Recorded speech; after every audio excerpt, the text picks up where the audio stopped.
আমি স্রষ্টার বিপক্ষে আর তোমাদের ইমাম স্রষ্টার পক্ষে, দেখি কে জিতে যায়। এই ডিবেট দেখার জন্য হাজার হাজার মানুষ এসেছে ইরাকের কুফা নগরীতে, হাজার হাজার মানুষ এসেছে। ওই নাস্তিকও এসেছে যে আল্লাহকে বিশ্বাস করে না, স্রষ্টাকে বিশ্বাস করে, সবাই এসেছে। আসে নাই শুধু ইমাম আবু হানিফা। নাস্তিক কয় তগো ইমাম ডরাইছে, কি বলে তোদের ইমাম ভয় পেয়েছে। উনি এসেছেন 1.5-2 ঘন্টা দেরি করে। 1.5 ঘন্টা দেরি করে যখন উনি আসলেন, নাস্তিক বলে আপনার সাথে কোনো কথা নাই, আপনার তো সময়ের জ্ঞানই নাই, আপনার সাথে কিসের আলাপ? ইমাম আবু হানিফা বললেন আইন দিয়ে ওজর, আমার ওজর আছে। কি ওজর? তিনি বললেন আমি যখন ঘর থেকে বেরোই আমার বাড়ির সামনে বিশাল এক নদী পড়ে যায়, আর এই নদী পেরোতে আমার নৌকা ব্যবহার করতে হয়। আজকে এসে দেখি নৌকাও নাই, মাঝিও নাই, কিচ্ছু নাই, কিভাবে পার হবো? হঠাৎ দেখলাম নদীর পাশে বিশাল বড় গাছ, গাছটা হঠাৎ এমনি এমনি 2 টুকরা হয়ে গেল। গাছ থেকে বিশাল কাঠের তক্তা বের হয়ে গেল, তক্তাগুলো অটোমেটিক্যালি জোড়া লেগে নৌকা হয়ে গেল। এই নৌকা মাঝি ছাড়া সা করে আমার সামনে চলে এলো।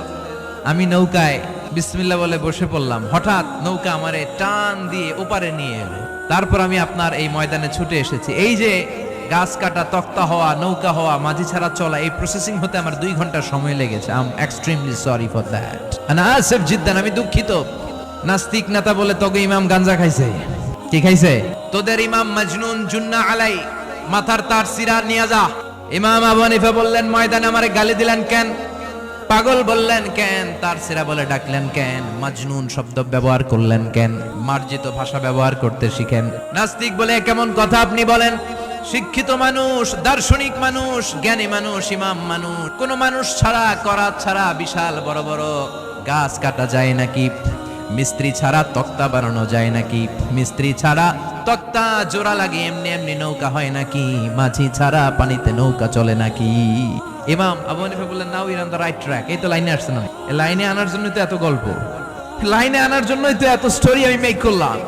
আপনার কথা থেকেই যদি ধরি, করাত ছাড়া গাছ কাটা যায় না, এমনি এমনি তক্তা হয় না, এমনি এমনি নৌকা হয় না, মাঝি ছাড়া নৌকা এমনি এমনি চলে না, তাহলে আকাশ কেমন করে এমনি এমনি হলো?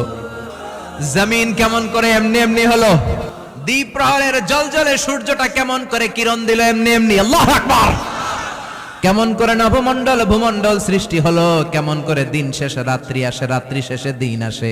ওইটা যদি এমনি এমনি না হয়, মহাবিশ্বের এই সুন্দর বসুন্ধরার সবকিছু কেমন করে এমনি এমনি হয়?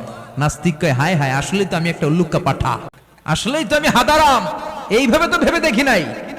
আসলে তো এগুলো এমনি এমনি হয় না। Someone is controlling everything in the world. একজন মহা শক্তিধর মহা এমডি আছে, এমডি ম্যানেজিং ডাইরেক্টর, মহা ব্যবস্থাপক, সব ব্যবস্থাপকদের বড় ব্যবস্থাপক। চিৎকার করে বলেন তিনি কে? বিশাল এক ব্যবস্থাপক আছে, তিনি সব কন্ট্রোল করছেন। এতদিন পর্যন্ত আমি বুঝতে পারি নাই, আমারে মাফ করিয়ে দেন আর পড়িয়ে দেন লা ইলাহা ইল্লাল্লাহু মুহাম্মাদুর রাসূলুল্লাহ সাল্লাল্লাহু